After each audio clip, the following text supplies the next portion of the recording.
Hello everyone, welcome back to your Aman YouTube channel Faizan classes. आज हम लोग क्लास 12 हिस्ट्री का चैप्टर 15 जिसका नाम है संविधान का निर्माण, एक नई युग की शुरुआत। तो जब देश आज़ाद होने वाला था यानी कि सन 1947 से ही पहले सन 1946 से संविधान बनाने की जो प्रक्रिया थी वो आरंभ हो गई थी और सन 1949 तक संविधान का निर्माण हो गया था। तो इस चैप्टर में हम इन्हीं सब टॉपिक्स के बारे में पढ़ने वाले हैं। तो सबसे पहले हम इस चैप्टर का पार्ट 1 देखते हैं कि इसमें हमें क्या क्या पढ़ना है और इस चैप्टर के अंदर भी हमें क्या पढ़ना है, उन सभी टॉपिक्स को देखते हैं। और आज जो है इस चैप्टर का पार्ट 1 होने वाला है। तो इस चैप्टर के अंतर्गत हम निम्नलिखित टॉपिक्स का डिस्कस करेंगे। सबसे पहला भारतीय संविधान, संविधान सभा का गठन।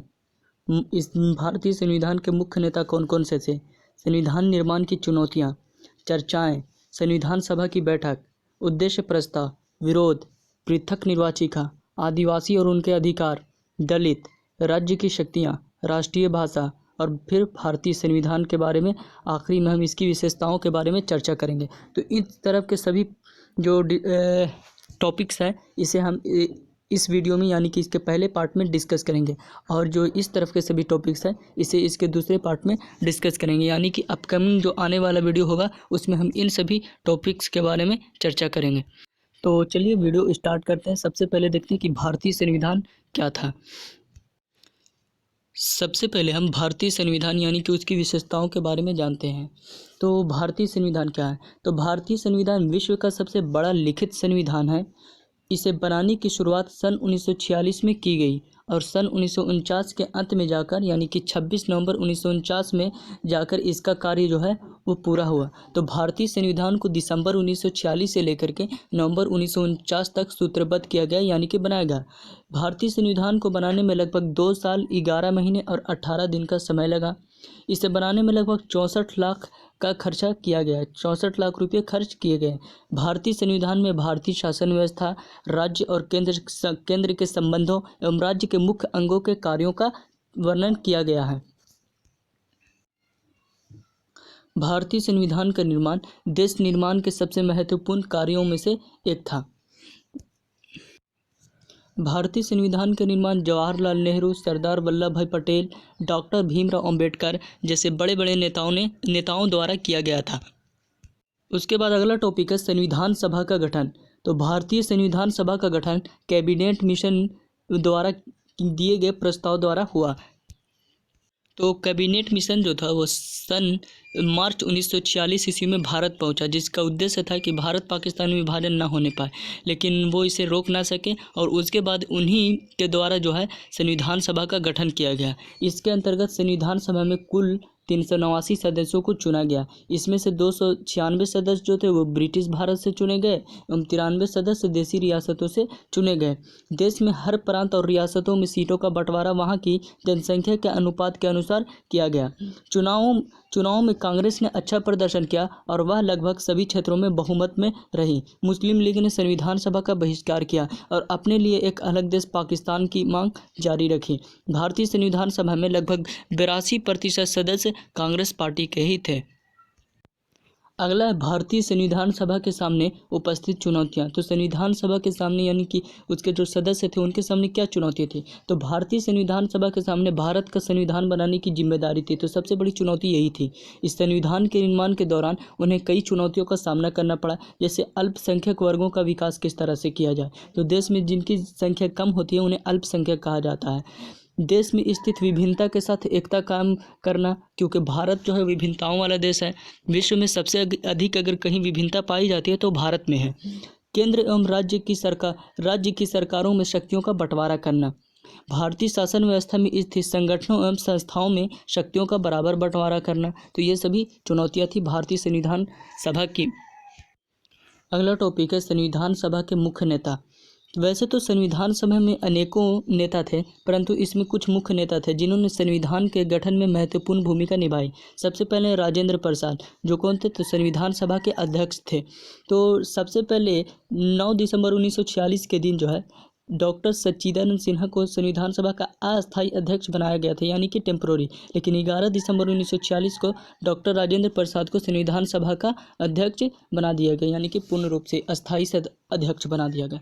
उसके बाद सरदार वल्लभ भाई पटेल थे, जो कि अल्पसंख्यक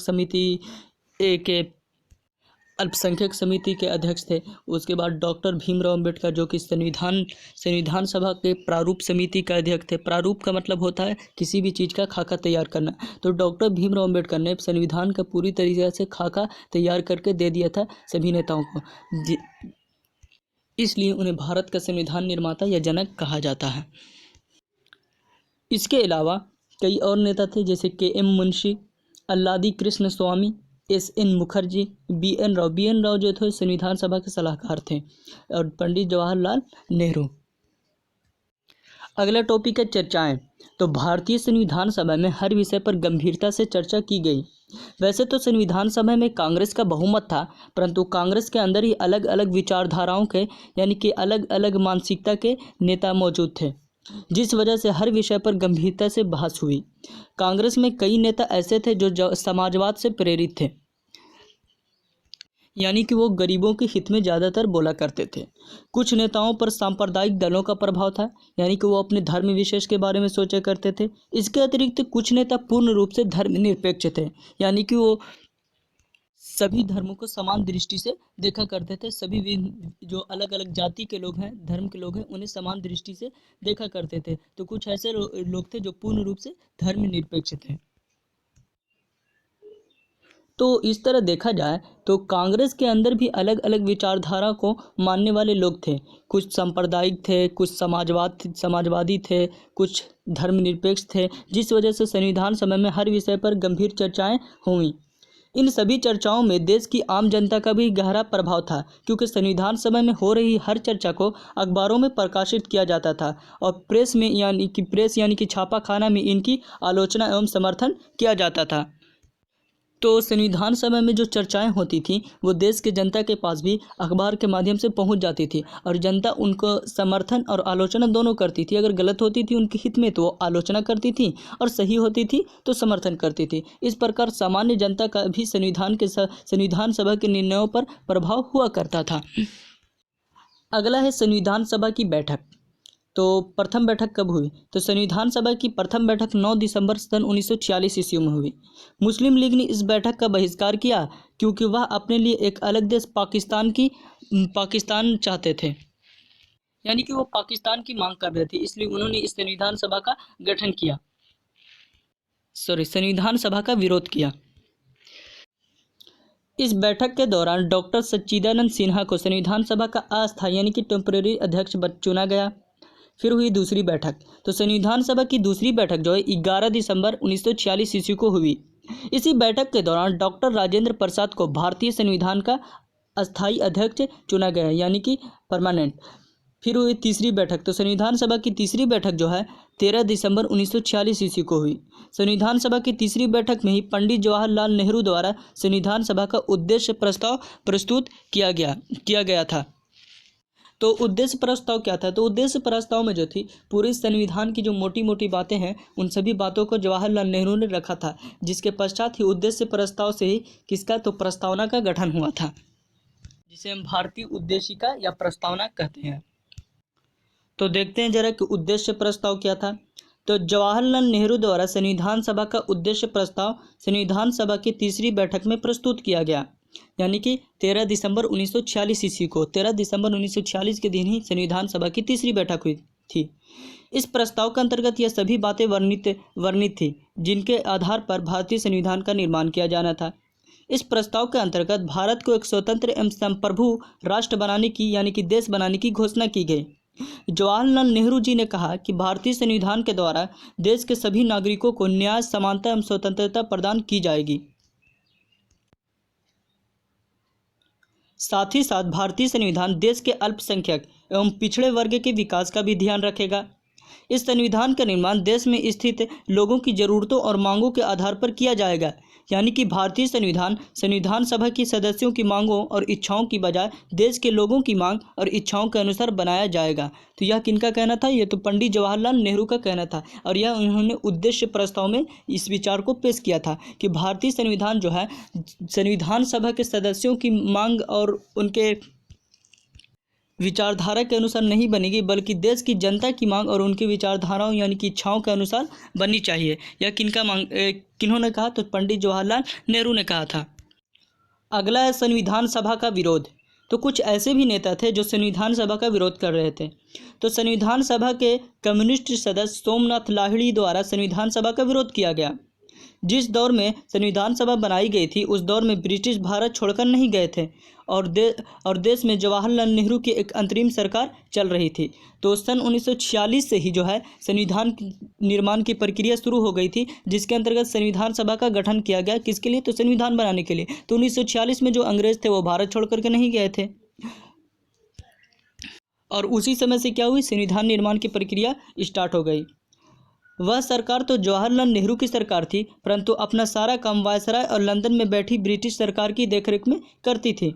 यानी कि ब्रिटिश शासन का भी जो था वायसराय का जो जवाहरलाल नेहरू की अंतरिम सरकार थी उस पर बहुत ज़्यादा प्रभाव था। तो इसलिए सोमनाथ लाहिड़ी जी ने कहा कि अंग्रेजों द्वारा बनाई गई यह संविधान सभा अंग्रेजों से प्रभावित है। इसी वजह से हमें इस संविधान सभा को छोड़कर संपूर्ण आज़ादी प्राप्त करनी चाहिए ताकि हम अपने संविधान को अपने अनुसार बना सकें।